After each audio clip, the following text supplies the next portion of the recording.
Buenas tardes a todos los asistentes y oyentes de esta sesión que trata de presentar la red Nisaldes, que es una red de investigación, una red temática de investigación, y dar la oportunidad de comenzar con el programa de seminarios para esta primavera que tenemos diseñada.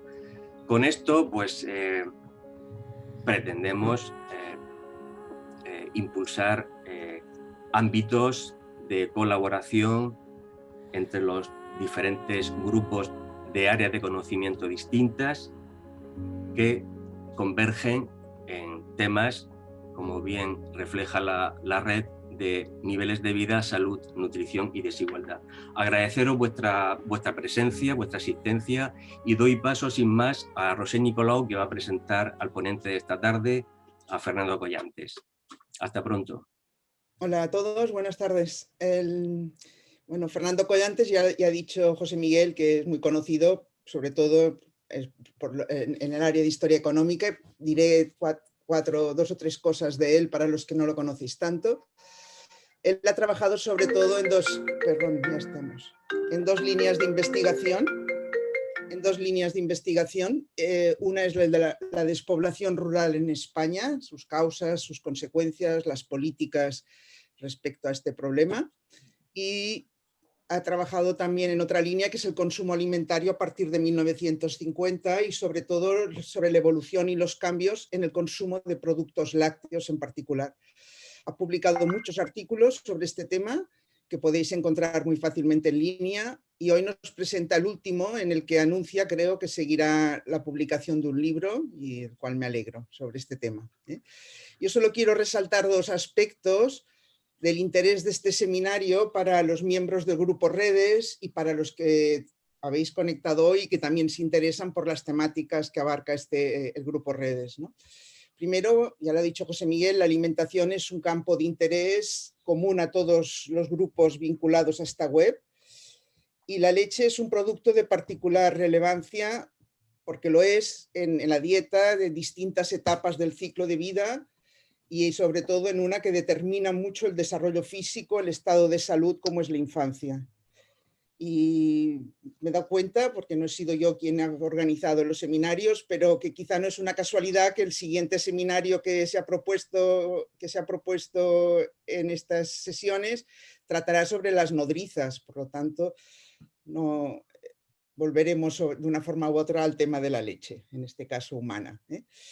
Este es un tema que me parece que justifica el interés de este seminario para todos nosotros, y el otro es porque los miembros de esta web abordan el estudio de la alimentación desde perspectivas, especialidades distintas: perspectiva económica, sociológica, la antropométrica, la historia de la medicina y la salud pública, la demográfica.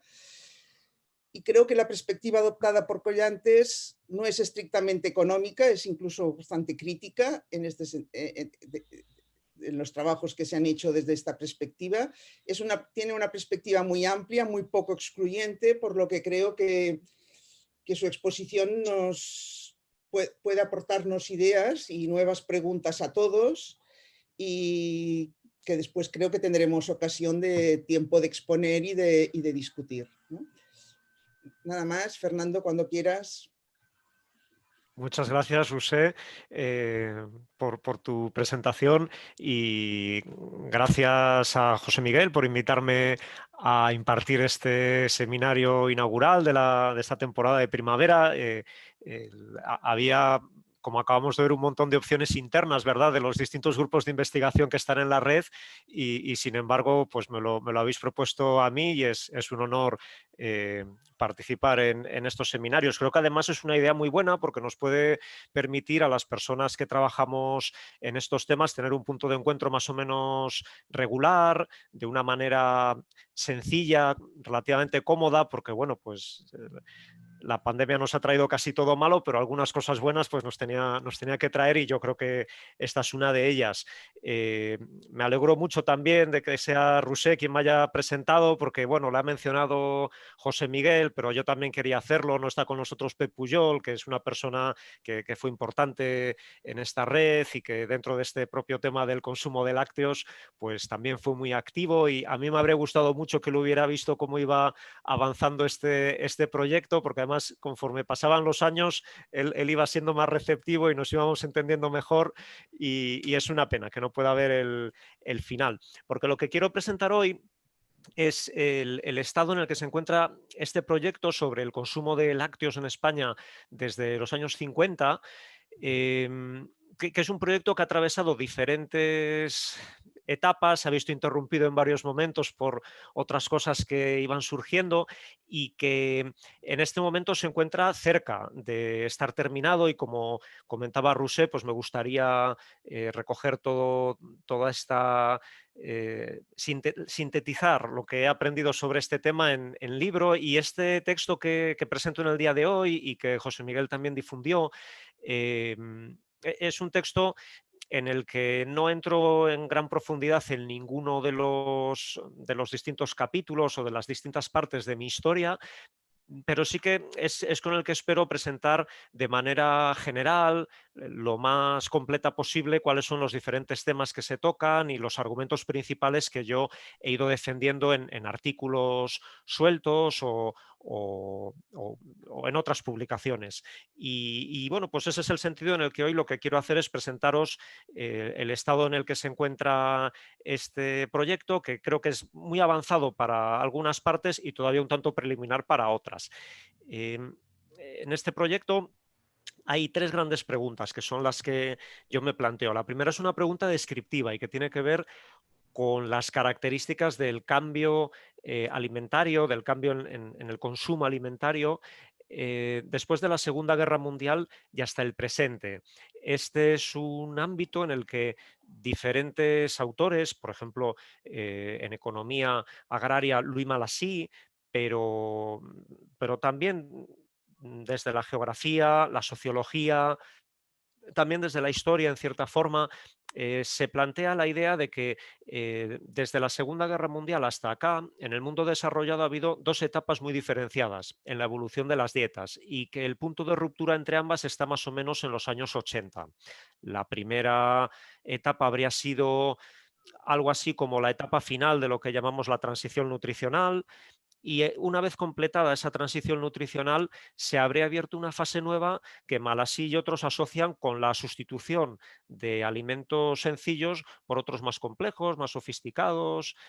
Pero este es un tema que creo que todavía no se ha analizado con la profundidad necesaria. Y quizá en parte por ello creo que todavía no tenemos una explicación suficientemente madura acerca de las causas por las cuales se produjeron estos cambios en el consumo alimentario.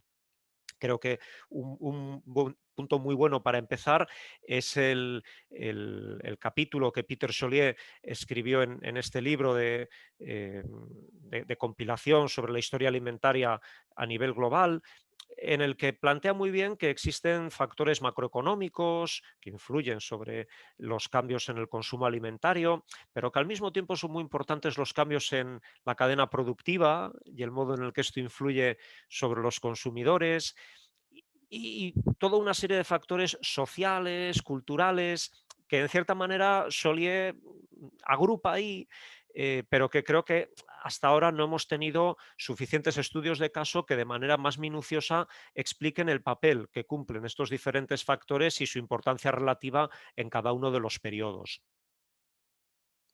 Y tercero, lo que en cierta forma motivó todo este proyecto, tomar un caso tan pequeño como puede ser el mundo de los lácteos para intentar enfrentarnos desde ahí a una pregunta muy grande, pero que yo creo que uno de sus problemas ha sido que se ha planteado siempre de manera excesivamente grande, que es el problema de la sociedad de consumo, el problema de hasta qué punto en sociedades ricas y marcadas por la abundancia, más consumo significa progreso. En qué medida más consumo significa más bienestar para la población o más cercanía a lo que podríamos llamar una vida buena? en un libro muy original y que yo creo que no recibió suficiente atención, Avner Offer nos habla del desafío de la opulencia y explica cómo desde la Segunda Guerra Mundial en adelante las sociedades anglosajonas se han visto enfrentadas a problemas nuevos derivados de la abundancia y sus consecuencias. Y yo creo que la alimentación es un ejemplo muy bueno, un campo muy bueno desde el que plantear este análisis de la sociedad de consumo, porque es quizá el campo en el que más obvio resulta que más comida no necesariamente es mejor. Por ejemplo, mejor salud. Y este es el ángulo desde el que yo he enfocado siempre este análisis del consumo de lácteos, aunque es sobre todo en el libro, más que en los artículos que han venido publicándose hasta la fecha, donde espero plasmarlo adecuadamente. El enfoque, como ha dicho Rousset, y me gustaría pensar que es así, es un enfoque amplio que yo llamo de economía política, no tanto en el sentido de un paradigma rival de la economía, digamos, ortodoxa, sino como un campo diferente, más inclusivo, en el que los aspectos económicos se integran de manera más amplia con otros que con frecuencia pues, quedan fuera en la economía ortodoxa y también en la historia económica que está estrechamente vinculada a la economía ortodoxa. Mi noción de la economía política es un poco la que plantea Martins en su libro sobre el revival de la tradición de economía política, y de cara a este análisis del consumo alimentario yo me quedo sobre todo con tres elementos que son los que en cierta forma me sirven para entrar en las tres preguntas que he planteado antes. En primer lugar, junto al análisis habitual en economía, creo que es importante integrar el tiempo como una variable necesaria para comprender qué es lo que está ocurriendo con el cambio alimentario. Desde este punto de vista, la noción de Louis Malassis de modelo de consumo alimentario, yo creo que es útil. Para Malassis, el consumo alimentario se podía estudiar en base a una serie de pautas, por ejemplo, cuánto se consume de los diferentes alimentos, quién lo consume en función de su nivel de renta, en función de su hábitat rural o urbano, en función de si trabajan las dos personas, los dos adultos del hogar o no, y también en función de los tipos de productos que se consumen dentro de cada grupo, qué variedades concretas de productos. Y Malassis lo que dice es, hombre, aquí más o menos estas diferentes pautas cada cierto tiempo se unen para formar una estructura más o menos coherente de cambio a la que yo llamo modelo de consumo alimentario. Esta es la idea de Malassis y aunque él no lo fundamenta así, es básicamente lo mismo que hacen en economía evolutiva gente como Chris Freeman o Francisco Lousá cuando hablan de paradigmas económicos o de regímenes tecnoeconómicos. Y yo creo que este es un buen punto de partida para situar el problema. Además, lo económico yo creo que debe entenderse, como hacían los economistas clásicos, de manera imbricada dentro de lo social. Y por eso es por lo que, junto al análisis, digamos, habitual de un economista de evaluar la restricción presupuestaria a la que se enfrentan los hogares, es decir, en qué medida mi nivel de renta me permite comprar determinados productos de manera regular, en qué medida cambios en los precios de los distintos alimentos pueden influir sobre mi decisión de qué comer. Junto a esto creo que también hay que hacer un trabajo de intentar comprender, con apoyo de un enfoque más sociológico, si queréis, el proceso de formación de preferencias. ¿Qué es lo que hace que los consumidores, las familias, puedan llegar a plantearse en un primer momento este tipo de preguntas? ¿Qué es lo que hace que puedan estar interesados en determinados alimentos y en cambio en otros no? Eh, el, eh, Propongo, por lo tanto, un marco a dos niveles, uno más cuantitativo y otro más cualitativo, que creo que tienen que integrarse. Y creo que es el cualitativo el que genera el terreno en el cual esos cálculos cuantitativos cobran o no sentido para los consumidores. Lo voy a mostrar después con un ejemplo práctico. Y por último, creo que la otra dimensión que necesitamos incorporar para este análisis, o que a mí me parece importante incorporar, no todo el mundo estará de acuerdo, pero a mí me parece importante integrar la dimensión ética en el análisis. Normalmente los economistas pues lo que dicen es que más es mejor y cuanto más mejor.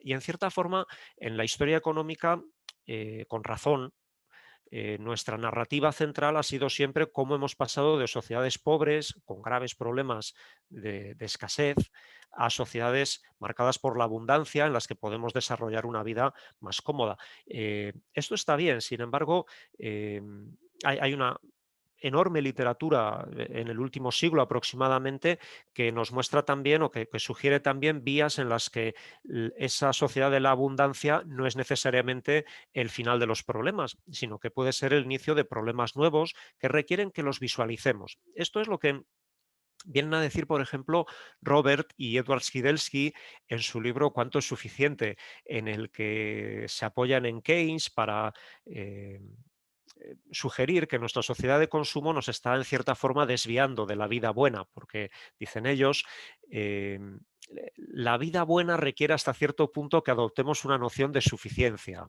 requiere que llegados a un cierto estado de comodidad, eso nos parezca suficiente y no estemos continuamente planteándonos nuevos objetivos que generan nuevas insatisfacciones. Esto es un argumento muy ahistórico y también es un argumento muy impopular entre economistas y no solo economistas, pero yo creo que merece la pena ser tenido en cuenta en qué medida la sociedad de consumo nos lleva o no por la dirección correcta. Cuando empecé a estudiar el consumo de este pequeñísimo estudio de caso de los lácteos a partir de los años 50, que es el momento en el que en España tenemos las fuentes estadísticas para lanzarnos a esto y también tiene más sentido entrar en estos debates sobre la sociedad de consumo, eh, pronto quedó claro que efectivamente había dos modelos de consumo lácteo diferentes.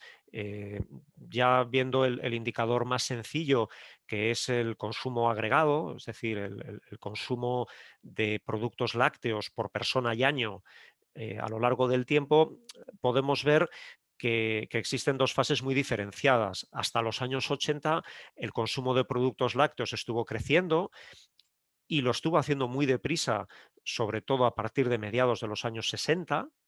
Y luego se entró una fase de estancamiento en la que, bueno, unos indicadores todavía siguieron subiendo, otros quizás empezaron a bajar, pero claramente es el preludio a una fase que comienza hacia finales de los años 90 y que se caracteriza por un estancamiento y eventualmente una caída en nuestro consumo de productos lácteos. Son dos etapas diferentes. Y la primera de ellas yo creo que queda bien descrita con el término masificación. Y con esto lo que quiero decir es que ese gran crecimiento que se produce en el consumo lácteo hasta los años 80, más o menos, en gran medida consiste en el paso a un patrón de consumo alimentario en el que la leche pasa de ser un producto con un consumo todavía muy segmentado al principio del periodo a un consumo masivo.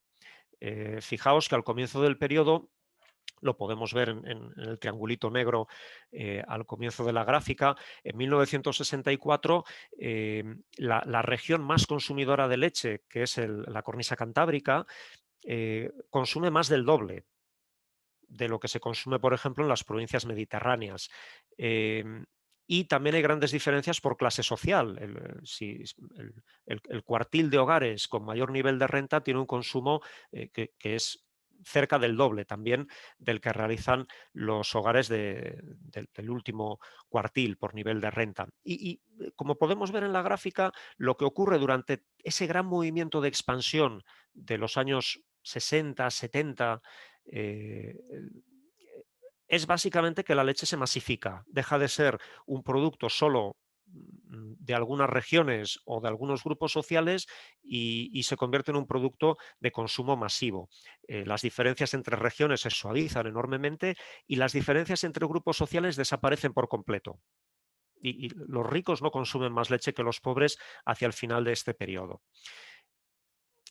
En cambio, hacia en los años 80, 90 va produciéndose la transición hacia un modelo diferente, cuya característica quizás más aparente en un primer momento puede ser esa moderación de la que he hablado antes, esa tendencia hacia una reducción de los consumos, pero mirando todas las variables en su conjunto, creo que quizá el rasgo más llamativo de este nuevo modelo es la diversificación, porque el primer modelo es básicamente leche. Es beber leche, si queréis, pasar de no beber leche o de que mucha gente no bebiera leche a que todo el mundo beba leche. Esto es otra cosa. Aquí lo que tenemos es un proceso de diversificación en el marco del cual los derivados de la leche tienen un protagonismo cada vez mayor. En realidad, todavía hacia 1990, la leche, ya fuera lo que quedaba de leche cruda, sin procesar, o lo que ya era más habitual en aquel momento, leche pasteurizada o leche UHT, continuaba siendo el principal producto consumido por los españoles. En cambio, conforme nos acercamos al presente, los derivados lácteos, el queso, los yogures, otros postres refrigerados, toman el relevo y se convierten en productos mucho más expansivos. Y de hecho, esto es una simplificación de lo que en realidad está ocurriendo, porque el aumento en la variedad que se produce es descomunal dentro de cada una de estas categorías. En la leche tenemos la semidesnatada, la desnatada, la enriquecida con calcio, enriquecida con vitaminas, lleva jalea real, luego sale la orgánica, y no os cuento nada. Todos tenemos la experiencia de ir a esta fila del supermercado, los postres refrigerados, están los yogures naturales, los que tienen sabores, los que tienen sabor, los que tienen trozos de fruta, los que son desnatados, los que no lo son, los que te ayudan a regular el colesterol en la sangre, los que te ayudan a mejorar el tránsito intestinal. Es una explosión brutal de la variedad en el consumo lácteo. Es un modelo diferente al anterior. Creo que de estos dos modelos, el único que puedo decir que, no sé si decir que lo comprendo bien, pero que más lejos no soy capaz de llegar, es el primero, la masificación que se produce entre 1950 y sobre todo 1965 y 1990. Albert Ullastres, que fue ministro de Comercio, como sabéis, en un momento clave, en un discurso de 1960 decía una frase que es en cierta forma la que sirve de título a mi charla de hoy y quién sabe, quizá el libro cuando lo termine y tenga que ponerle un título. En un discurso dijo, la batalla de la leche está muy lejos de haber sido resuelta. Y con esto lo que estaba diciendo, si leemos el resto del discurso, era que el régimen de Franco lo estaba intentando masificar el consumo de leche. De hecho, la expresión la batalla de la leche pues tenía un eco fascista, Mussolini la había empleado para el cereal. Y Ullastres venía a decirlo, estamos intentando promover un plan de centrales lecheras para que se produzca leche en todas las ciudades del país. Estamos intentando, y su ministerio era importante aquí, utilizar excedentes americanos de leche en polvo para introducirla en los hogares españoles, por ejemplo, a través del programa de leche escolar. Estamos intentando diferentes cosas, pero somos conscientes de que a la altura de 1960 hay grandes bolsas en la sociedad española en las que no se consume leche de manera regular, lo cual era en aquel momento quizá la principal deficiencia ya de la dieta española llegados al año 60. ¿Y cómo se consiguió esto que Ullastres veía todavía tan difícil hacia el año 60?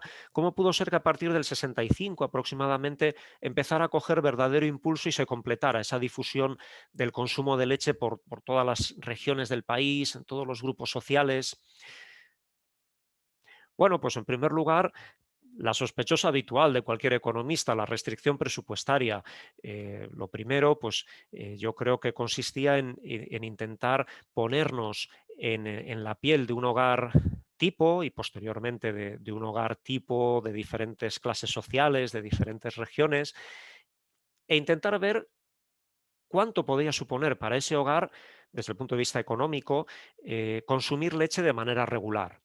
En qué medida su nivel de renta y el precio de la leche permitían o no, favorecían o no un consumo masivo. Y desde este punto de vista, eh, pues, pues sí, efectivamente, una de las cosas que cambia en este periodo es que el nivel de renta de los hogares crece muy deprisa, sobre todo en los años 60, y esto hace posible un acceso más cómodo de muchas familias al consumo de leche. También con el tiempo incluso el propio precio de la leche comienza a caer, aunque no mucho.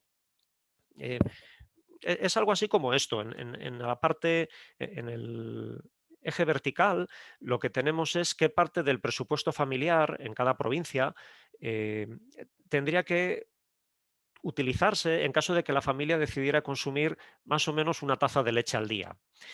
Y claro, podemos ver que hay unas diferencias muy grandes y se nos forma algo no muy diferente a una curva de demanda de la economía, digamos, convencional. Abajo a la derecha hay provincias como Guipúzcoa, en las que se consume más de 200 litros de leche por persona y año, es decir, medio litro de leche al día más o menos, porque desde el punto de vista presupuestario para los hogares esto no es un problema. Por su nivel de renta relativamente alto y porque el precio de la leche es bajo, pues no es un problema. Claro, luego en el otro extremo, arriba, a la izquierda, tenemos provincias como Castellón, en la que si un hogar medio hubiera decidido dar una taza de leche al día a cada miembro del hogar, esto ya habría absorbido más del 10%, un poco más del 10% del presupuesto familiar, lo cual quiere decir que era inviable para una gran cantidad de hogares. Esta es la situación en 1964, más o menos cuando hablaba Ullastres. ¿Cuál es la situación en 1990? Esta.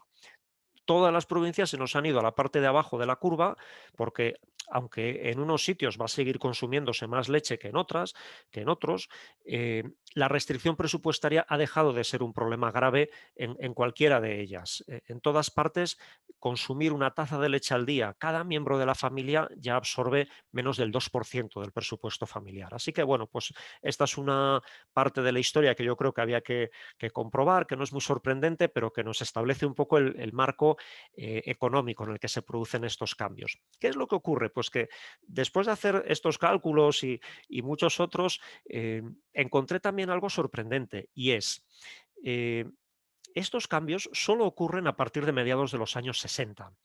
Y durante la primera parte de este periodo, los años 50 y primeros años 60, el consumo de leche está creciendo muy poco. En concreto, en los años previos al 65 no está creciendo nada. Y esto llama mucho la atención porque para entonces, aun con todos los matices que queramos, el nivel de renta de las familias ya estaba mejorando. ¿Qué es lo que está ocurriendo? ¿Por qué ese mayor poder adquisitivo no se está transformando en más consumo de leche? Esto es lo que me llevó a investigar el papel de las preferencias, del grado en el que los consumidores estaban o no interesados en la leche.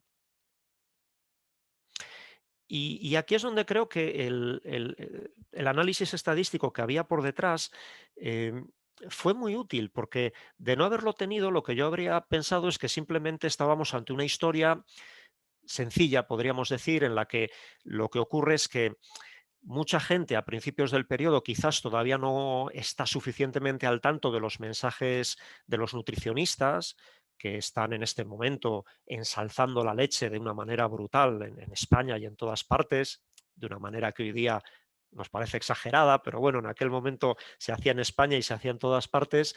Eh, y algo de esto en algunas zonas podía haber, pero básicamente lo que encontré es que este problema de la falta de respuesta del consumo ante mejoras en el poder adquisitivo era especialmente clara en las ciudades, donde la mayor parte de la población llevaba ya tiempo familiarizada con estos mensajes a favor del consumo de leche que incluso en muchas ciudades ya antes de la guerra civil estaban razonablemente difundidos entre al menos la clase media. Esto me llevó a buscar otra pista diferente y la encontré en la noción de calidad. Eh, encontré que la razón por la que los consumidores se habían vuelto a interesar más por los productos lácteos a partir más o menos de mediados de los 60, que el gran cambio que se había producido hacia mediados de los 60 es que en España había surgido una industria procesadora de leche pasteurizada y esterilizada también, potente, cuyas empresas son básicamente las que todavía hoy dominan el mercado, cuyas marcas son las que hoy dominan en no poca medida el mercado. Y tradicionalmente siempre la literatura había puesto mucho el énfasis en cómo cuando llegan estas grandes industrias a la leche o a cualquier otro sector, aplican modos de procesamiento fordistas o a gran escala, y entonces esto permite abaratar enormemente los productos. Pero en nuestro caso no ocurría eso, porque cuando entran en juego todas estas industrias lácteas, en realidad el producto que están ofreciendo es más caro que la alternativa de la leche cruda. Es un 20, un 30% más caro. ¿Por qué entonces es justo ahora cuando los consumidores deciden subirse al carro del consumo masivo de leche? Mi lectura de evidencia cualitativa y sobre todo de los anuncios publicitarios de las principales empresas que hice de manera sistemática, me llevó a concluir que lo que fue fundamental es el hecho de que estas industrias por primera vez ofrecían a los consumidores en buena parte del país acceso a leche fiable, acceso a leche de calidad. La confianza de los consumidores en la leche se había deteriorado enormemente durante el primer franquismo, porque los problemas habituales de la leche cruda aquí y en todas partes, que es que la leche cruda pues, puede hacerte enfermar si no te andas con cuidado con su consumo, o si te la venden ya en mal estado porque no se ha conservado en cadena de frío. Hay también problemas de fraude puramente económico, que es que la leche cruda es muy fácil de adulterar porque es echar agua y luego algún tipo de colorante para disimular un poco, y con eso es bastante fácil cometer fraudes. Y la confianza de los consumidores en la leche cruda se había deteriorado mucho, y además la leche cruda ya desde el comienzo de nuestro periodo había pasado a tener un estatus un poco paralegal en las principales ciudades del país, porque en teoría había pasado a estar prohibido su comercio una vez que se creaban centrales lecheras en las principales ciudades. Entonces, bueno, mi impresión es que a partir de mediados de los 60 lo que es muy importante en buena parte de España es que estas industrias producen una leche que, más que barata, que no es tan importante, sobre todo es una leche estandarizada, con la que no se corre ni riesgo desde el punto de vista de la salud ni desde el punto de vista del fraude. Y todas las empresas en su publicidad están una y otra vez enfatizando este atributo de la fiabilidad, incluso con anuncios como este que tenemos aquí, que desafían nuestra noción contemporánea de lo que debería ser un anuncio de leche. Hoy lo que esperaríamos es ver árboles, vacas más o menos felices pastando, o algún campesino. Y aquí lo que vemos es el fordismo en estado puro. Vemos que lo que se está intentando vender al consumidor es que aquí hay unas fábricas grandes que usan métodos modernos, hay unos camiones que reparten, todo lo moderno, podríamos decir, está al servicio de la fiabilidad del producto. Y este es un mensaje que caló y fue importante para hacer a los consumidores más receptivos al consumo de leche. Yo creo que esto en gran medida fue positivo, lo que pasó en este periodo. El principal problema nutricional que tenía España a comienzos del periodo era la baja ingesta de calcio. En el resto de elementos más o menos estábamos ya en el entorno de las recomendaciones de los nutricionistas. El trabajo de Xavier Cussó, por ejemplo, mostró hace tiempo que quizás es ahí en el calcio donde encontramos uno de los puntos más débiles, y lo que hizo esta masificación del consumo de leche fue acabar con ese problema y, en cierta forma, si queréis decirlo así, cerrar la transición nutricional en España, cerrar la cuenta pendiente que quedaba. Y también hay otro tema importante, y es que yo no me gusta exagerar la importancia de la leche en sí misma, sino, bueno, hay que verla dentro de su contexto. Y por eso creo que la leche, con sus límites, igual que la carne, y quizás otros productos alimenticios, es una parte muy importante dentro de la formación de una sociedad de clases medias en la España de finales del franquismo e inicios de la democracia. Esa sociedad de clases medias que sabemos que es una diferencia crucial entre la España de ese periodo y la España de los años 30 que se deslizará hacia una guerra civil. Eh, Se habla mucho de otros productos, los coches, las lavadoras, pero me da la impresión de que los datos sobre todo lo que nos muestran es cómo esa masificación de la transición nutricional, el hecho de que productos como la leche dejaran de ser marcadores de estatus, fue importante a la hora de avanzar hacia esa cohesión social en la España del periodo. ¿Quiere esto decir que no había problemas? Eh, Digo, es un balance en gran medida positivo. No totalmente, como nos recuerdan los especialistas en historia ambiental o historia ecológica, estamos en un momento en el que comienza a avanzarse hacia un modelo insostenible, hacia un consumo basado indirectamente en la utilización de cada vez, por ejemplo, más combustible fósil, aunque solo sea para transportar la leche de un sitio a otro, por no hablar de otros cambios que se producen en las propias explotaciones ganaderas. Entonces, en cierta forma, todos los males que hoy se achacan al sistema agrario moderno aquí también se están produciendo. Creo que no son muy graves cuando acaba este periodo, no, yo no dramatizaría, pero están ahí. Eh, y también es verdad que hay otro problema que más adelante se va a ir manifestando y es que estos productos tienen calidad desde el punto de vista de que son estandarizados, son fiables, que no te engañan si los compras, que no enfermas si te los tomas. Eh, pero no son realmente buenos. En realidad, incluso la propia publicidad se traiciona a sí misma en este periodo, ¿no? Cuando quizás la mejor descripción de qué significa tener calidad es que tu calidad es constante, es siempre la misma. Eh, eh, no es la imagen que tenemos hoy de productos de calidad. Y en el caso de la leche es evidente que esta leche, nos lo dicen también testimonios de época, sabe peor que la leche cruda. Y todavía más a partir del momento en el que las empresas optan por el UHT en lugar de por la pasteurización como método de tratamiento de la leche. Y esto puede parecer una tontería, pero en el periodo siguiente, del que hablo en un momento, va a ser clave redefinir la calidad. ¿Qué es calidad? Los consumidores quizás están dispuestos a pagar más por productos de más calidad, pero ¿qué es calidad? En este caso, había un campo grande para mejorar en la calidad de los productos desde el punto de vista de la experiencia sensorial, de cómo de placentero es tomar la leche o algunos de sus derivados.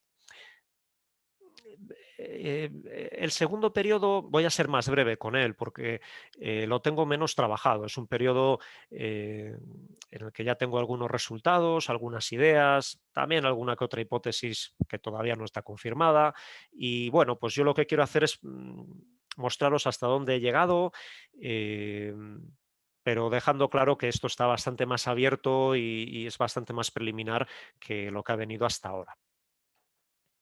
Como expliqué antes, el cambio clave que se produce en las décadas recientes es que el modelo de consumo alimentario se diversifica enormemente y surge una enorme variedad de nuevos productos.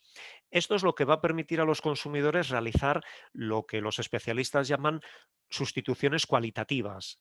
Es decir, sustituyo, pongamos, un queso manchego mediocre, en el que probablemente me han mezclado leches varias y no sabe siempre igual además.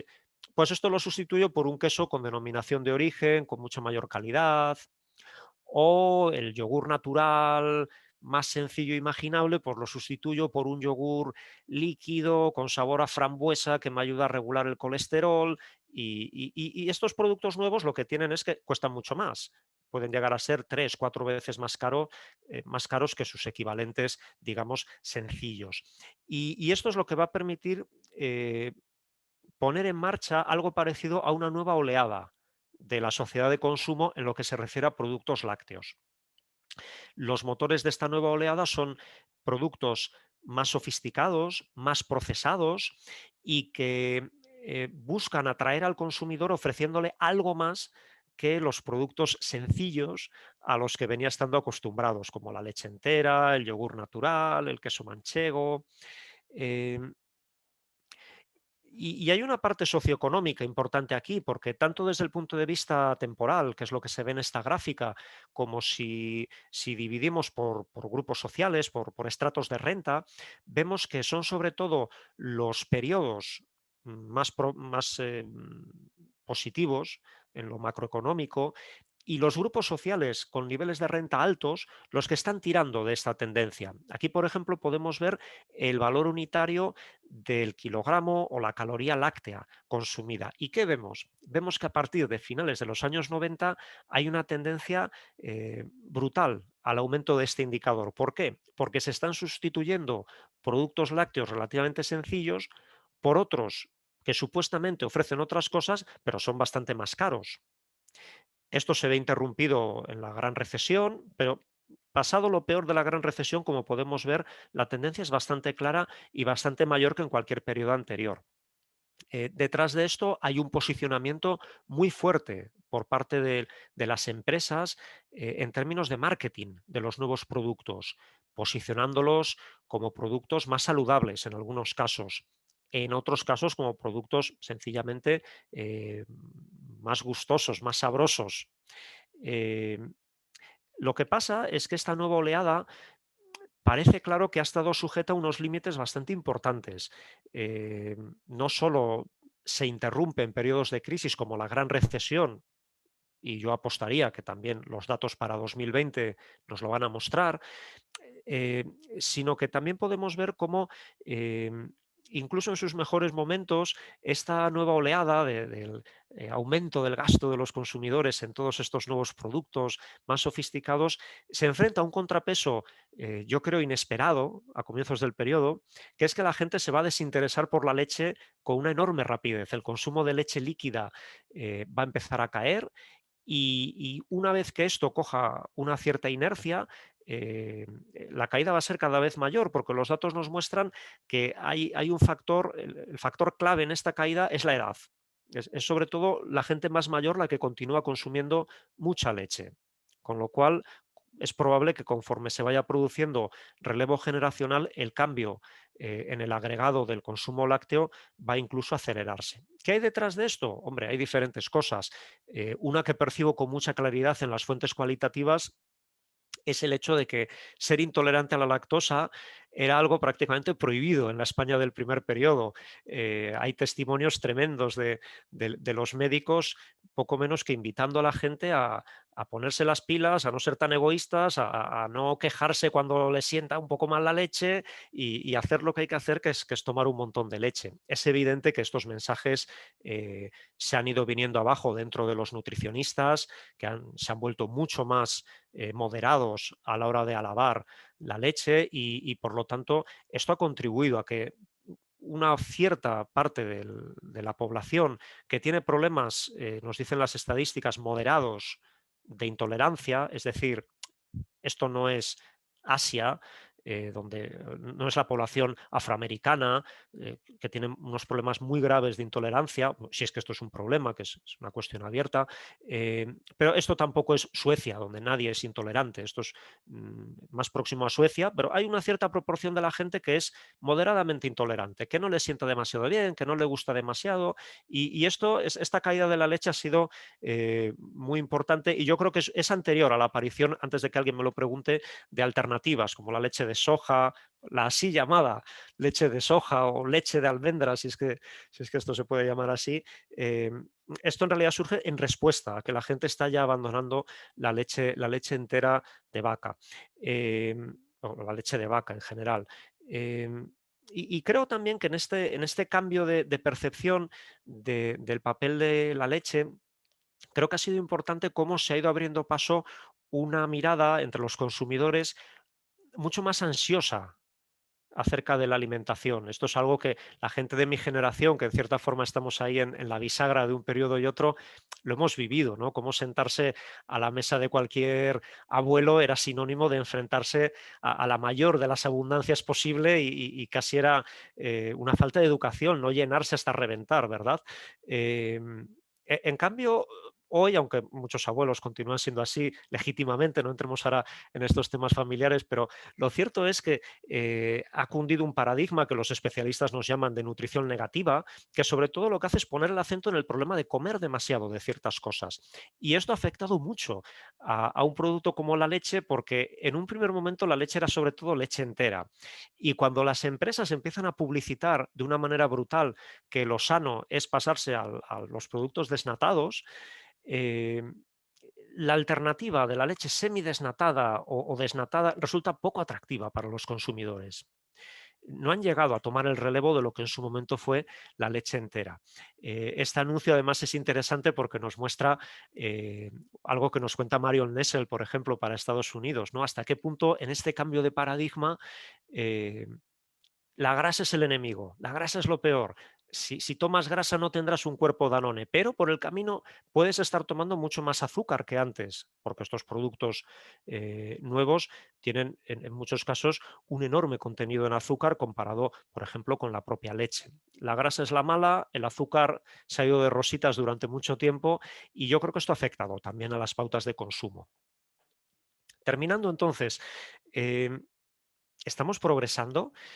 ¿Es esta explosión de variedad algo que deberíamos celebrar? Como en principio estaríamos quizá, como en principio quizá tenderíamos a hacer, la variedad como una apertura de opciones, como algo que nos permite vivir con más comodidad y más abundancia que en el pasado. Pues sí, no, en realidad, eh, si miramos el gasto de los consumidores en productos lácteos, el gasto promedio, lo que podemos ver es que en este periodo ha habido, yo percibo como un empate. No hemos ido a la situación extrema que temen los críticos con la sociedad de consumo, tipo por ejemplo Galbraith en La sociedad opulenta, de que en cuanto se cumple una rueda de objetivos de consumo, la industria se las apaña para crear nuevas necesidades y los consumidores pues acaban entrando en esa rueda y esto no les hace más felices. Bueno, como podemos ver aquí, el gasto en consumo ha aumentado moderadamente y solo moderadamente y en algunos momentos y entre ciertos grupos sociales ha logrado la industria iniciar una nueva oleada de gasto en consumo. Unos productos han crecido, otros han caído. No ha sido exactamente ese infierno consumista que a veces se nos plantea. Ahora, tampoco ha sido la idea de Keynes o de los Skidelsky de suficiencia, de decir, bueno, yo ya tengo lo suficiente, ¿no? No me contéis que hay un yogur que tiene no sé qué propiedades y que...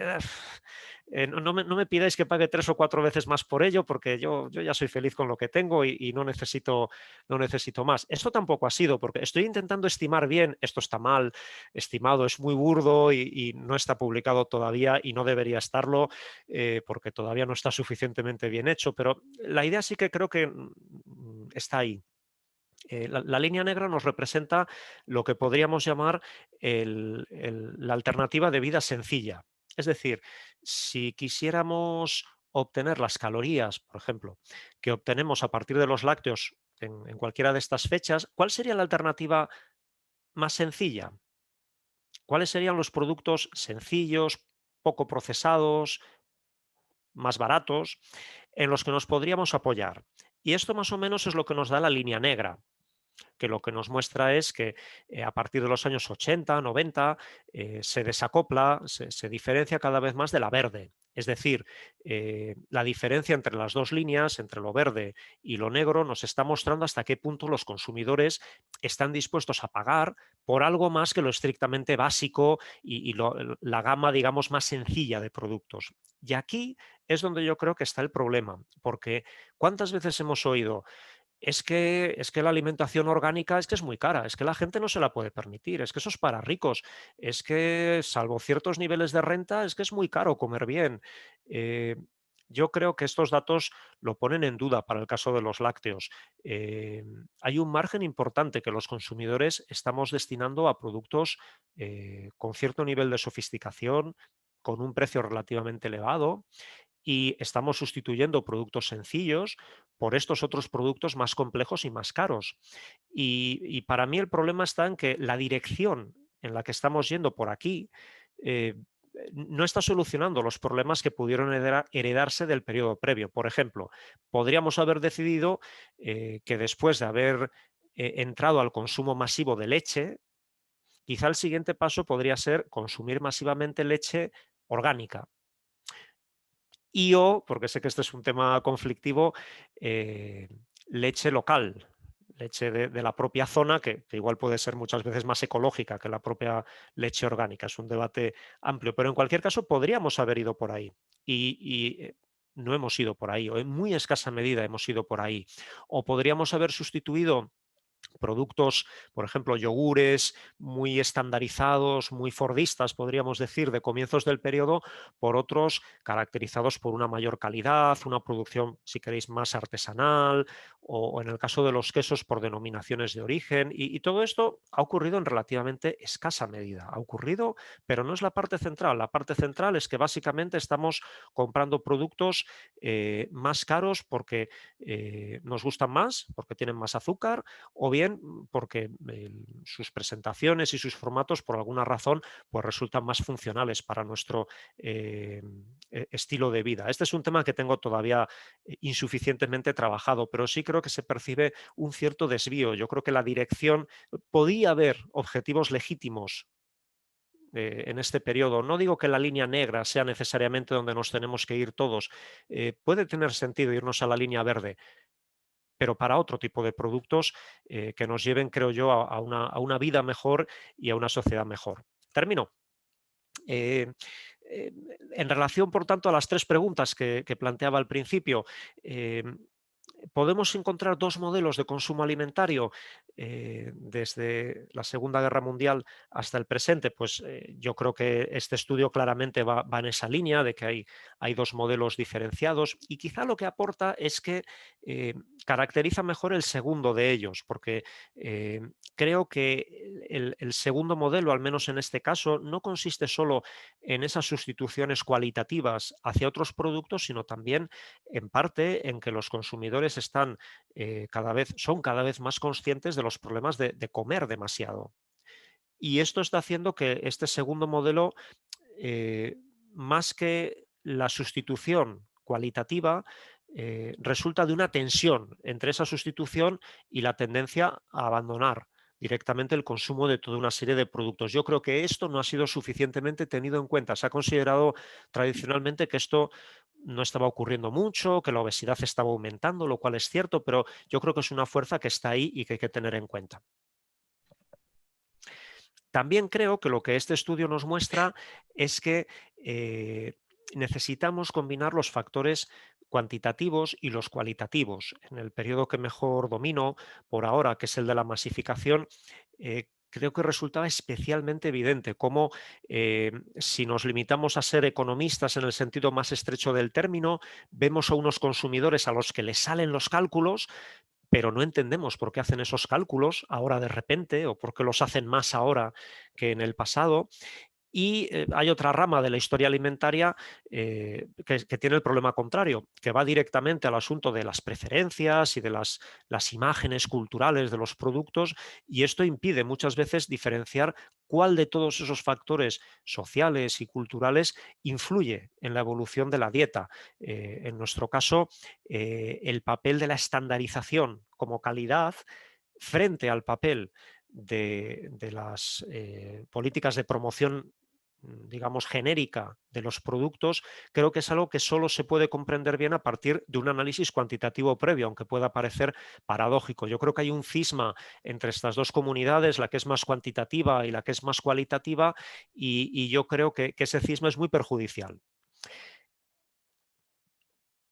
Y por último, yo creo que la respuesta a esta pregunta acerca de si la sociedad de consumo es buena o mala, es compleja y quizá nuestra tarea desde la historia consiste en mostrar esa complejidad, mostrar cómo hemos mejorado en algunos aspectos, hemos empeorado en otros. Yo creo que el primer periodo en general se saldó con un balance más positivo, creo yo, que aquel con el que se está saldando este. Y eso creo que debería hacernos reflexionar sobre el papel de las políticas públicas a la hora de influir sobre el consumo alimentario. Ullastres hablaba de la batalla de la leche. Y yo creo que hoy día también tenemos una batalla con los lácteos. Tenemos la batalla de conseguir un patrón de consumo que sea bueno para nuestra salud, que sea bueno para el medio ambiente y si queréis también que sea bueno desde el punto de vista de nuestra experiencia sensorial, que nos gusten los productos, que disfrutemos de las cosas materiales de la vida que también son disfrutables. Y esto es un desafío. Como planteaba Ofer, la abundancia nos trae desafíos y aquí en este micromundo en el que yo me he sumergido de los lácteos, creo que tenemos un ejemplo de esos desafíos y de la necesidad de que tanto los gobiernos como la sociedad civil tomemos conciencia de la importancia de diseñar un escenario más favorable para un consumo que sea saludable y que conduzca a la vida buena y a una sociedad mejor. Y nada más, lo dejo aquí. Muchas gracias y quedo a disposición de los asistentes para las preguntas. Gracias. Gracias, Fernando. Creo que no has defraudado, es decir, ¿no? A mí al menos me has sugerido muchas ideas. Y ahora, si utilizáis la mano, ¿no? La mano para pedir palabras y hacer preguntas y comentarios, y organizaré un poco el debate. Vale, pues soy Vicente Pinilla de la Universidad de Zaragoza. Bueno, a mí me ha resultado muy interesante lo que ha estado explicando Fernando y de hecho debo decir que lo he estado traduciendo todo a otro líquido que es el vino, que es lo que me está interesando y lo que he estado trabajando últimamente sobre su consumo, ¿no? Entonces, para cosas que estamos haciendo, que queremos hacer, pues me ha ido muy bien. Yo tengo una pregunta muy concreta para Fernando y es la siguiente. El caso del vino es interesante también, que también yo creo que podemos establecer dos fases muy distintas a las tuyas, porque hay una fase de incremento del consumo básicamente por la relajación de la restricción presupuestaria y otra de hundimiento del consumo, ¿no? A diferencia de la leche donde la cosa es un poco más complicada. Lo que pasa es que en la segunda fase hay una clara sustitución de un tipo de vino por otro. Entonces, efectivamente, pues hemos probado con modelos, con funciones de consumo para ver pues, si el precio de los sustitutivos o la renta, que es lo determinante y no funciona, ¿no? Tiene razón, bueno, ya sabíamos que no iba a funcionar, que hay cosas que no captamos, hay estas preferencias de las que ha hablado Fernando que no las captamos. Entonces yo te quería hacer una pregunta muy práctica y es la siguiente. Vale, yo asumo tu planteamiento, al menos en las dos primeras fases, porque la tercera es un tema no resuelto en nutrición, ¿no? El si es bueno o malo beber vino y cuánto vino hay que beber, pues para hacer esto que has hecho tú al final no lo podría hacer, pero en las dos primeras partes sí que yo también entiendo que hay que hacer una aproximación puramente económica con otra más cualitativa. Lo que tengo dudas es cómo aproximarnos a este tema de las preferencias y a este tema de esta dimensión cualitativa. Es decir, en la práctica nos habla mucho de esto aquí en este caso, pero sería interesante si tienes alguna sugerencia de cómo crees que podemos complementar la dimensión más estrictamente económica con esta otra más social y en torno a preferencias de consumidores que están vinculadas a cosas muy variadas en cada producto, casi podríamos decir. Buenas tardes, soy Luis Lacha de Argentina y me resultó muy interesante la exposición y lo que quería preguntarte, Fernando, era si habías vinculado estas dos etapas con distintos abordajes desde el lado de la ciencia nutricional. Hay un autor que se llama Georgi Skrinis que hace referencia su libro se llama Nutricionismo, y él hace referencia que después de la Segunda Guerra Mundial hay una lógica de bueno-malo, en donde claramente las grasas están del lado de lo malo porque permiten reducir muy fácilmente las kilocalorías. Y para la década del 90 ya hay una idea de nutrición funcional, que es el periodo actual.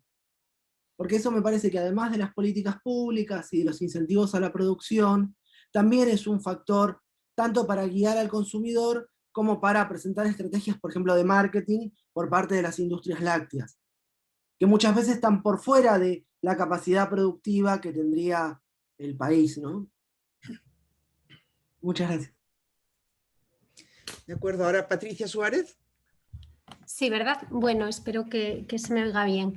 Bueno, yo la verdad es que era un comentario, así una curiosidad, porque, bueno, yo no sé si Fernando sabe, a lo mejor en Cantabria también se utiliza esta palabra, ¿no? Pero aquí en Asturias tenemos una palabra que, en asturiano, que es ferir la leche, y bueno, ese es, digamos, el proceso por el que se bate la leche para hacer la manteca, ¿no? Y en algún momento yo he leído como que en algunos países cuando había escasez de leche, porque bueno, pues, quizás el gran problema, por lo menos en la Asturias rural, era la escasez de leche, se utilizaba ese suero de la leche bueno, pues para dársela a las personas, a los niños, etcétera, y que además bueno, pues tenía el calcio que quedaba realmente era muy importante, ¿no? Yo alguna vez este tema lo he tratado así, sobre todo con mis allegados y demás, para ver qué opinaban, ¿no? Y me he encontrado de todo, me he encontrado gente que me decía que eso se tomaba, te estoy hablando de los años 40, incluso del año 50 y pico, ¿vale? Y me he encontrado con gente también que me ha dicho que eso se daba a los animales y que maldito desconocimiento, ¿no? Que no sabían que ese líquido se podía beber. Entonces, pues si me pudieses ilustrar un poquito sobre ese tema, que ya te digo que he escuchado de oídas en alguna ocasión. No veo ninguna otra pregunta. Yo había levantado la mano, no sé si tengo ya, pero yo quería hacerte bueno, tengo muchas, pero al menos una que te quería hacer es que el consumo de leche es muy desigual por edades, ¿no? Y además probablemente es conveniente que así lo sea. Es decir, la leche es un alimento ideal para una dieta líquida, sobre todo niños. Tú has hablado de los viejos también, enfermos, etc. Entonces, yo creo que también habríamos de ir a mejorar estos indicadores de consumo por cápita, porque no tienen, igual que pasa con el vino, ¿no? Vicente ha hablado del vino, es decir, el vino por habitante, pues a mí no sé que hay mucha gente, un sector de la población, los niños, los viejos, que pueden ser casi el 40% de una población, que no lo consumen. Por lo tanto, yo creo que habríamos de ir un poco más a índices, a ver la evolución del consumo por colectivos de distintas edades. Y también esto lo digo porque en algún momento, por ejemplo, tú has hablado de los viejos y, por ejemplo, es probable, ¿no?, que el descenso del número de niños, de jóvenes que hay en España desde los años, sobre todo 90, piensa que no, ha disminuido muchísimo con la caída también de la natalidad, pues seguro que tiene un impacto importante sobre el consumo medio.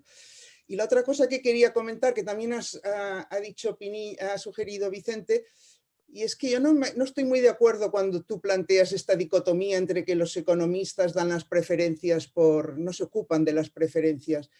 La microeconomía, Lancaster, Becker, hay muchos que han hablado de una tecnología del consumo, es decir, los consumidores no consumimos leche. El consumidor no quiere leche, lo que quiere son las cualidades que le proporciona la leche. Es decir, y muchas veces no las sabe, las desconoce o cree que son equivocadas.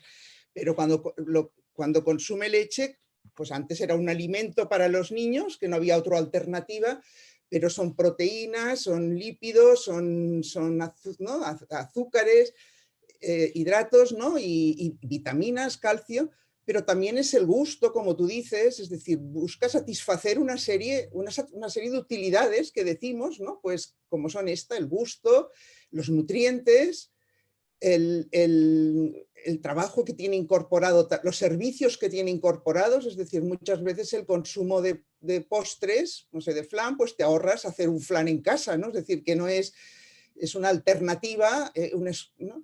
Entonces, creo que en realidad cuando estudiamos el consumo no hemos de ver el producto que compramos, sino en realidad lo que busca el consumo, los resultados, los outputs de este producto.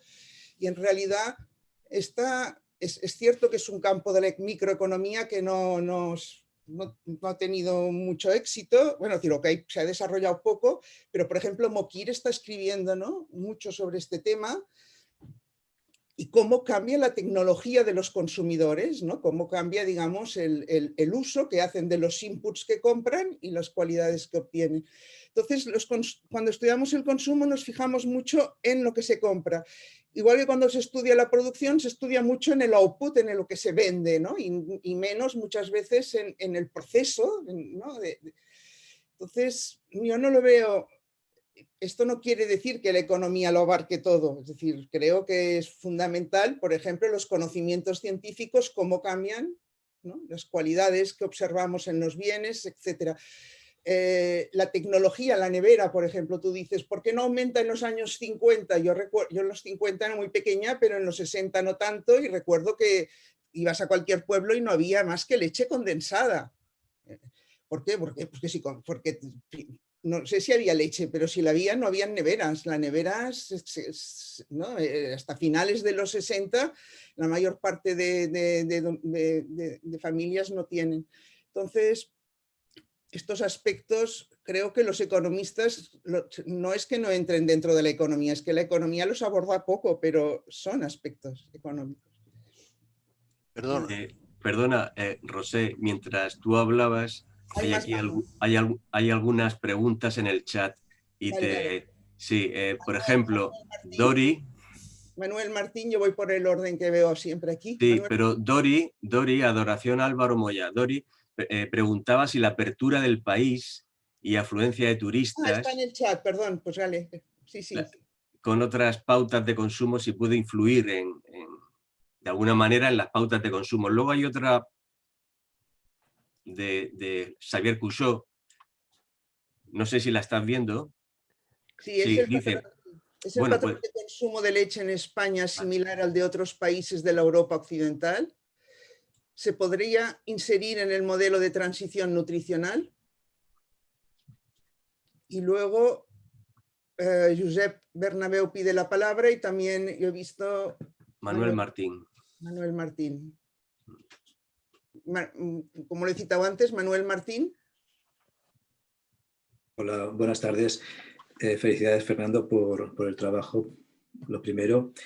Y bueno, mi pregunta es a lo mejor demasiado concreta de un tema que has mencionado, pero que me ha dejado pues un poco en una duda. Y es que has hablado del año 65, un momento en el que la provincia de Castellón, pues el adquirir un vaso de leche pues podía suponer un gasto muy alto para las familias, incluso un 10% parece que lo has cuantificado. Estoy trabajando en la Universidad de Valencia en el ámbito local, en el consumo de diferentes productos en la época. Entonces, la encuesta de presupuestos familiares de 1964-65, la provincia de Valencia está en unos términos muy parecidos a los de Castellón, con un consumo de leche que está pues a un 30% de la media nacional. En concreto son 23 litros frente a 78 de la media nacional, y cuando había provincias pues como Santander, que es la que encabezaba el ranking, con 201 litros de leche por persona y año. Sin embargo, esto no se corresponde con el presupuesto que destinan las familias. Estoy entrando un poco en el ámbito económico demasiado, pero bueno, no se corresponde con el presupuesto que destinaban las familias a la leche, donde la diferencia pues ya no es tan alta. Las diferencias ya son mucho más pequeñas, porque en el caso de Valencia en concreto, pues se dedicaban, a ver si lo tengo por aquí, 577 pesetas por persona y año, frente a las 667 de media nacional. Entonces, bueno, volviendo al tema, me cuestiono si bueno, por un lado, la encuesta que cuando hablamos de litros de leche considera también el consumo de leche cruda, el autoconsumo que pudiera darse incluso en muchas regiones del norte, sumado a un alto precio o por la menor oferta que se daba en las regiones mediterráneas, si ambos factores pueden ser los que condicionen esta desproporción que hay, como te digo, en los precios y en el consumo real. Y luego, por otro lado, añadir también, en el año 75, en una encuesta que lleva a cabo el anuario del Mercado Español de Banesto, perdón, en 1976, todavía en la provincia, estamos hablando ahora ya solamente del área metropolitana de Valencia, hay un pequeño sesgo todavía en cuanto a la capacidad adquisitiva de las familias en el consumo de leche, pero bueno, ya es un sesgo que está, pues, las familias de categoría superior, de consumo superior, pues consumen un 10% más que la media, y las de categoría con menor poder adquisitivo un 10% menos. Que bueno, supongo que todavía no había terminado esa transición que comentabas antes en la que se igualaban los consumos. Josep Bernabeu. Es que no encontraba yo la mano para pedir la palabra. No, bueno, Fernando, antes que nada felicitarte, la verdad es que ha sido muy estimulante tu intervención, ha dejado muchísimas preguntas en el aire. Era una intervención muy rápida y en relación con lo que comentaba Roser, contestando algunas de las cosas que se habían dicho. Claro, aquí tenemos que tener en cuenta cuál es el nivel de cultura alimentaria de la población. La cultura alimentaria de la población, pues evidentemente está muy condicionada por cuáles son, por ejemplo, las políticas educativas en materia de alimentación, nutrición. Incluso aquí se ha hablado, tú lo has comentado en la parte final de tu intervención, de la importancia del sabor, de la importancia, en definitiva, de alcanzar ese objetivo, ¿no? De que la gente coma lo que tiene que comer y que lo disfrute haciéndolo, ¿no?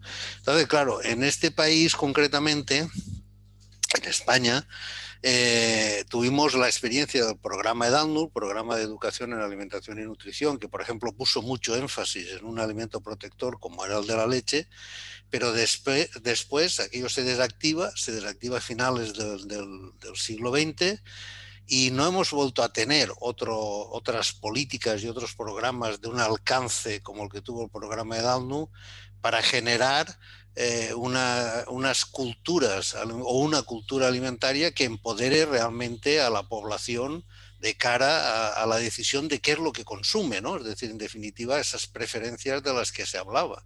Y creo que estos contextos de las políticas públicas y concretamente de las políticas en materia de educación, en alimentación, nutrición, etcétera, también se tienen que tener en cuenta, ¿no? Cómo van cambiando y cómo influyen.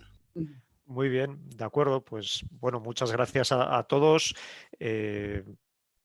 Son grandes preguntas y me permiten en algunos casos contestar, en otros voy a hacer lo que pueda, pero en cualquier caso, muchas gracias por los comentarios. Voy en orden y bueno, pues yo creo que me gustaría extenderme más en todos los casos, pero bueno, como son varias preguntas y la hora empieza a ser la que es, pues bueno, comprenderéis que en algún momento pueda ser quizás breve. Siempre tenemos la posibilidad, de todos modos, de continuar la conversación en otro momento. Vicente, yo creo que desde el punto de vista práctico, yo creo que lo que a mí por lo menos lo que me ha ayudado es intentar llegar con los datos todo lo lejos que se pueda llegar. Midiendo este tipo de cosas, de restricciones presupuestarias. En vuestro caso intuyo elasticidades renta, elasticidades precio de los productos. Y a mí esto me ha servido para intentar comprender qué es lo que luego tenía que buscar en la evidencia cualitativa, porque si no, pues es verdad que, claro, puede ser las revistas profesionales del sector, que me imagino que para el caso del vino también las habrá, pues claro, hay muchísimo material, pero necesitas saber un poco lo que estás buscando. Entonces yo recuerdo que empecé haciendo a la vez lo cuantitativo y lo cualitativo y decidí parar con todo lo cualitativo porque me di cuenta de que la gracia estaba en llegar todo lo lejos, por lo menos para mi forma de enfocarlo y quizás para la tuya también sea así, llegar todo lo lejos que se pueda con los datos y luego todos los interrogantes, las paradojas, todos los agujeros que los datos no sabes por qué está pasando eso, como en mi caso fue el que el factor de respuesta, algo parecido a la elasticidad, fluctuara tanto, pues eso es lo que te puede quizás permitir introducir esos factores cualitativos de manera, digamos, más precisa. Luis Blacha, este tema nutricional que comentas es muy interesante porque yo creo que entre estos dos modelos de consumo alimentario, una de las razones por las que un modelo cae pero tarda un tiempo en recomponerse el nuevo modelo es que el discurso nutricionista cambia de una manera contestada. En España, todavía en los años 80, no pocos nutricionistas, en algunos casos con vínculos a la industria láctea, en otros no, seguían insistiendo en las virtudes de la leche, seguían diciendo que esos resultados que empezaban a encontrarse de que la grasa causaba infartos y demás, que eso no, que eso lo decían por no sé qué y que no había que hacer ni caso y que eso en todo caso sería si consumías 200 litros al día como en otros países, pero que España todavía no estaba en esa fase. Y en cambio, a partir de los años 90, sobre todo, está empezando a entrar ya ese discurso nutricionista que las empresas intentan rentabilizar de otra manera. Por ejemplo, Puleva pues decide que tiene que promocionar la importancia de ese gran componente, el omega 3, ¿no? Que nadie sabe muy bien lo que es, pero el omega 3 pues, es un ejemplo, yo creo, bastante bueno de esa idea del nutricionismo, ¿no? No vamos a mirar la dieta en general ni el estilo de vida, sino que hay unos nutrientes mágicos que son los que nos van a salvar. Entonces yo creo que estos dos modelos y esa fase intermedia entre ellos en buena medida se corresponden con este paso de un paradigma nutricional como el que había regido durante la mayor parte del siglo XX a otro, que lo que pasa es que en España y en el mundo lácteo se va a resistir durante unos cuantos años, va a haber un cierto negacionismo durante unos años hasta que ya empieza a haber empresas líderes que dicen, mira, yo quiero desarrollar la gama desnatada y esto en realidad hizo más por ir en contra de la grasa que el propio discurso de los nutricionistas. Es un tema importante y que estoy intentando cubrir mejor para este periodo. Patricia, mi noticia de esto es más en la línea de lo segundo que decías. Claro, es decir, esto no se debe dar, esto no se debe consumir por parte de seres humanos, esto en todo caso para las crías y tal. Es verdad que ya en ese punto las fuentes que yo he manejado son sobre todo las fuentes de la propia industria láctea, entonces tienen un sesgo, que es que el mejor producto es el suyo y cualquier alternativa, y menos una alternativa así doméstica, en cierta forma, pues era el enemigo. Entonces, de todos modos, creo que es un problema de cornisa cantábrica, la verdad. Yo en Cantabria no me ha llegado ninguna historia, pero sí que me parece factible. Pero estamos hablando, claro, de zonas que hay mucha ganadería de leche, que la leche puede estar muy presente en general en la cocina en los pueblos, también en guisos, en platos que se pasan a preparar con leche. Entonces, bueno, es una cultura alimentaria un poco diferente y no especialmente representativa del conjunto de España. Roser, la cuestión de las edades es una de las que más me ha llamado la atención cuando he estudiado las diferencias por tipos de consumidor, porque en realidad hoy día los productos lácteos donde más diferencia encontramos es por edades, incluso más que por clase social o por región. Es verdad que ahí hay un tema estadístico que nunca termina de quedar muy claro, que es en qué medida la edad tiene cierta relación con el tamaño del hogar, porque por motivos que no están muy claros, en todas estas encuestas los hogares pequeños siempre parece que consumen más per cápita, mientras que los hogares grandes, no está muy claro si por temas de la medición o porque realmente es así, parecería que tienen algo más parecido a economías de escala en el consumo, incluso alimentario. Pero aún así los datos yo creo que nos muestran con suficiente claridad para los hogares que son de una única persona, que son los que mejor nos permiten hacer la comparación, que la edad importa. Y en nuestro caso, de la caída del consumo de leche, creo que sobre todo lo que ha hecho ha sido ralentizar la caída, es decir, el envejecimiento de la sociedad española lo que ha hecho y continuará haciendo es en todo caso ralentizar la caída con respecto a lo que habría sido el caso si no hubiera este factor por edades, porque digamos que hay un segmento importante de población criado en otra cultura nutricional, que quizás también sus circunstancias biológicas han pasado a ser otras y que continúa haciendo un consumo apreciable de leche. Este es un tema muy interesante, cómo la estructura por edades creo que no va en contra de lo que estoy planteando, sino más bien reforzándolo y por eso yo creo que habría que prestarle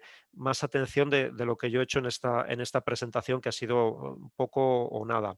Y bueno, con respecto al tema de las preferencias, tienes razón en que es injusto decir que los economistas no se preocupan por las preferencias y que lo consideran exógeno. Bueno, es injusto hasta cierto punto, porque luego es lo de siempre, ¿no? Que vas a la formación del economista y vas a lo que los economistas consideran que es verdadera economía y bueno, en fin. Pero tienes razón que Lancaster, Gary Becker con su libro explicando los gustos, toda la literatura sobre preferencias endógenas, que es un intento de explicar cómo tu historia individual previa genera hacia el futuro unas preferencias que condicionan tu comportamiento en una ronda posterior. Bueno, yo creo que esta es una literatura interesante y que además, como plantea Stiglitz en un artículo, tiene un giro que a mí me interesa mucho, que es que en el momento en el que las preferencias son endógenas, los consumidores pueden hacer auténticas estupideces, porque puede que sus actos pasados y la forma en la que se están comportando en el pasado puede llevarlos a una deriva que no tiene autocorrección, o al menos no tiene una autocorrección automática, que es lo que dice Stiglitz del consumismo, si la gente se afana en querer más y más y más y por tanto sus preferencias acaban llevándola a querer más y más. De todos modos, hay una diferencia entre esta literatura y la literatura más institucionalista o sociológica, que es que yo sí que creo que las preferencias no solo se construyen a partir de esos actos de los individuos, sino también pues, del ambiente social, que en general existe y que es previo a cualquier individuo. Pero bueno, esto es una discusión ya quizás demasiado teórica y estoy de acuerdo contigo en que yo el mensaje que lanzo siempre es de intentar incluir, de intentar abrir, no tanto de que este tiene razón y el otro no, porque yo creo que hay un cisma aquí en este mundo del consumo que no nos lleva a ninguna parte. Dori planteaba el tema de los turistas y a mí me ha llegado alguna cosa en las fuentes cualitativas, sí, en el Mediterráneo especialmente, que hablamos de ello enseguida, es una zona que es de las más tardías en el paso a ese consumo masivo. Algo hay. Aunque yo creo que el factor clave, digamos, de americanización, por emplear este término que a veces en historia empresarial, por ejemplo, se habla mucho y más para este periodo, yo siempre digo, y perdonad los que ya me hayáis escuchado esta broma sin gracia otras veces, ya os pido perdón por adelantado, pero lo que siempre digo es que aquí la clave, sobre todo de la americanización, fue la americanización a través de los médicos y de los nutricionistas, y realmente lo que para un país como España, en el que llueve poco y en el que hay poca cultura de consumir leche de vaca en un primer momento, lo que yo habría esperado de un régimen que intentó sustituir las importaciones de petróleo recurriendo a pizarras bituminosas es que hubieran promocionado brutalmente el consumo de leche de cabra, que es una opción que en algunas partes del país, sobre todo las más áridas, se daba y que sí, José Miguel levanta las cejas, pero es que, ¿y lo de las pizarras bituminosas qué me dices? Pues lo que yo habría esperado es que hubiera habido más intentos de decir, no, lo español es otra cosa y esto tal. Pero realmente yo creo que ahí, desde muy pronto, en el aparato agrario de la administración franquista, desde bastante pronto están llegando estas ideas americanizadoras y no se discute que esa leche tiene que ser leche de vaca. Luego ya puede estar el tema del sabor de la leche de cabra y bueno, pero creo que el factor clave en esa americanización es sobre todo de arriba abajo, a través de los nutricionistas y de estas ideas que llegaban de otros países occidentales. Y hablando de Occidente, Xavier, España nunca llegó a niveles de consumo lácteo como los de Escandinavia, los de Gran Bretaña. Claro, ya lo sabes, es también un poco difícil valorar esto, porque luego también, como estamos mucho más expuestos al sol, tenemos mucha más capacidad de retener ese calcio y necesitamos menos calcio en realidad, menos ingesta bruta de calcio que en países en los que el sol no es abundante. Entonces, yo creo que nos situamos razonablemente dentro de una banda que era la aceptada por los nutricionistas en aquel momento y bueno, yo creo que la tendencia por lo demás fue bastante similar. Esto que he contado de que cae el consumo de leche y empieza a crecer el de otros derivados, muchos de ellos probablemente menos sanos que la leche, es algo común a otros países europeos y de hecho en España comienza tarde con respecto a Francia, a Inglaterra, porque al final un poco el tema está en que en la industria láctea el beneficio está aquí. Realmente conforme se masifica la leche, la sensación en todas partes es,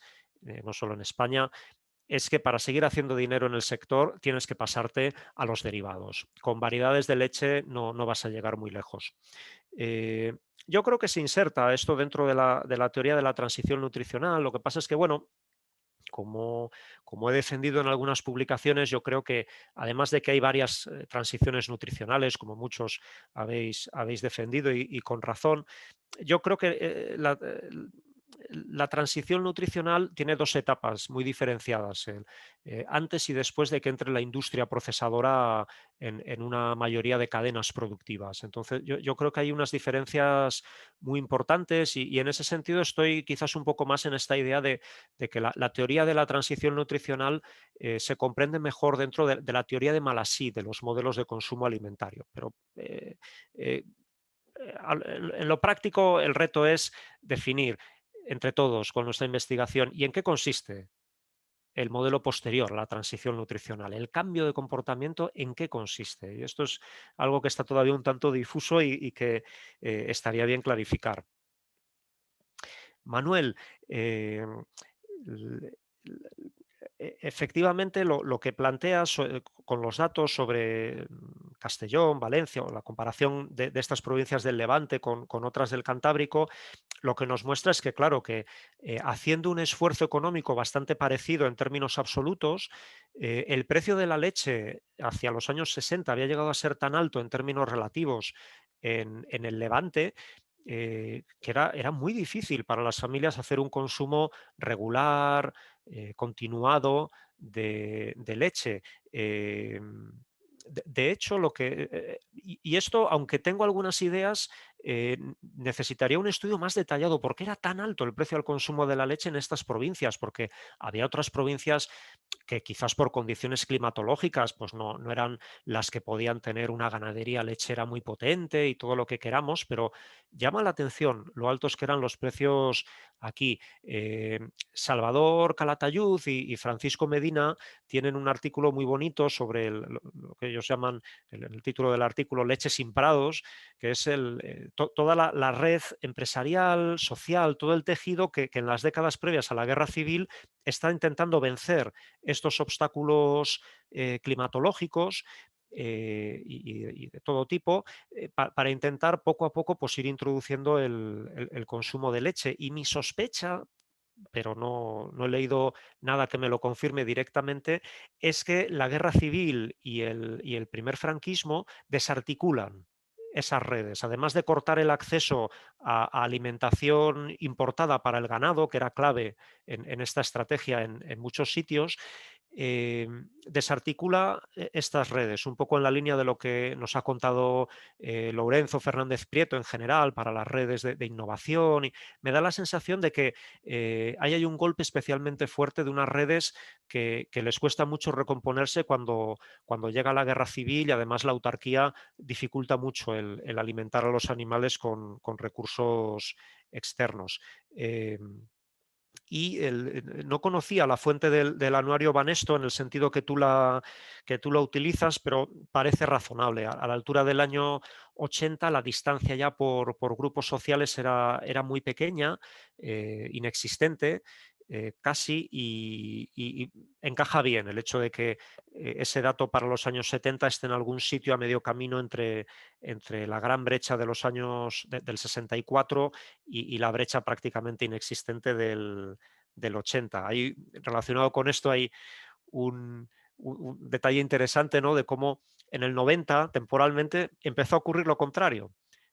Solo en el 90, pero con cierta claridad, los pobres consumen algo más de leche que los ricos. Y entonces, a partir de aquí se hicieron toda serie de lucubraciones que luego ninguna se cumplió, si la leche era un bien inferior.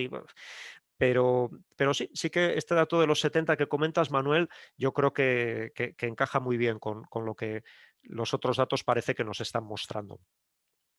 Y Josep, Edalnu, es que estoy de acuerdo contigo, es que claro, Edalnu tenía una misión que luego seguro que en muchos aspectos pues los nutricionistas de hoy nos dirían, hombre, ¿cómo decían esto? ¿Cómo decían lo otro? Esto habría que modificarlo y tal. Pero yo creo que el planteamiento que se hacía ahí era un planteamiento que deberíamos recuperar en el presente. El planteamiento de intentar desde los poderes públicos forjar una cultura alimentaria de manera, podríamos decir, ambiciosa. ¿Cuál es el problema, en mi opinión? ¿Dónde está, creo yo, la diferencia entre aquello y esto? Bueno, seguro que hay muchas, pero yo creo que hay una diferencia muy importante. En la época de Edalnu, cuando se pone en marcha sobre todo, todavía no existe la conciencia entre los protagonistas del sector de que hay un problema de que no existe la sensación de que recomendar una buena nutrición es ir contra los intereses económicos de nadie. Las recomendaciones suelen ser, hombre, toma más leche, hombre, toma más carne, incluso deja un poco de cereal, pásate más al pescado, tal. Entonces, casi todas las recomendaciones, en cierta forma, están beneficiando a algún sector. En el caso de la leche es muy claro. Hay unas relaciones personales fuertes entre la administración, el Comité Nacional Lechero, los industriales del sector, los nutricionistas que siempre salen hablando de leche en todos los foros en esta época. Es un círculo bastante cerrado y sus recomendaciones lo que hacen es favorecer a un sector sin perjudicar a otros de manera directa y clara.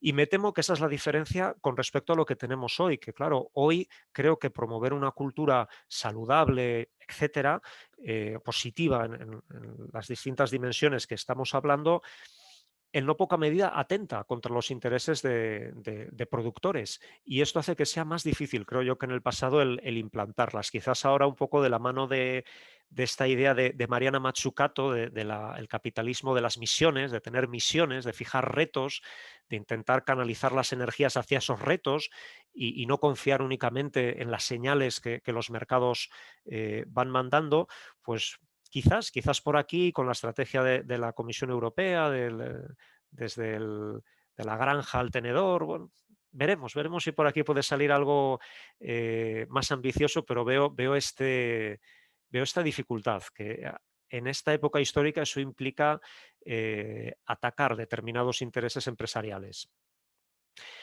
Y yo creo que he respondido a todas las preguntas. No sé si hay alguna más. No, yo ahora no veo ninguna, no hay ninguna pregunta más. Yo creo que te agradezco mucho, ¿no?, haber respondido con tanto precisión a todos. No, al contrario, vamos, gracias a todos por aguantarme y por darme coba. No sé, José Miguel, si tú quieres cerrar. Sí, quería agradecer a Fernando su contribución por la sesión que nos ha dado sobre la batalla de la leche, que ha sido muy sugerente, muy interesante, como puedes apreciar en los comentarios del chat de los asistentes. y esperamos tu libro, ¿no? que sea pronto. En todo caso, que sí quería recordar que, bueno, voy a compartir pantallas y... sí, recordar que los seminarios, bueno, hemos empezado con el trabajo de Fernando Goyantes. El próximo será de Carmen Sarasúa, sobre los salarios de las nodrizas, de expósitos, y que presenta Vicente Pérez Moreda. El siguiente de Joana María Pullada, que presenta Rosa Congost, también lo hace Joana en colaboración con Gabriel Brea. Y finalmente Carlos Barea y José Manuel Terán de Frutos, que presentará José Bernadeu. Bueno, salvo este seminario que se hace que hemos empezado el miércoles, pretendemos hacerlo los martes a la misma hora, y además también quiero aprovechar para saludar a los colegas latinoamericanos que permite este horario, pues incorporarlos, ¿no?, a estas sesiones, y hay varios de Perú, de Argentina, y bueno, pues simplemente agradeceros la asistencia y la participación a este seminario, y daros las buenas tardes o buenas noches, depende, ¿no?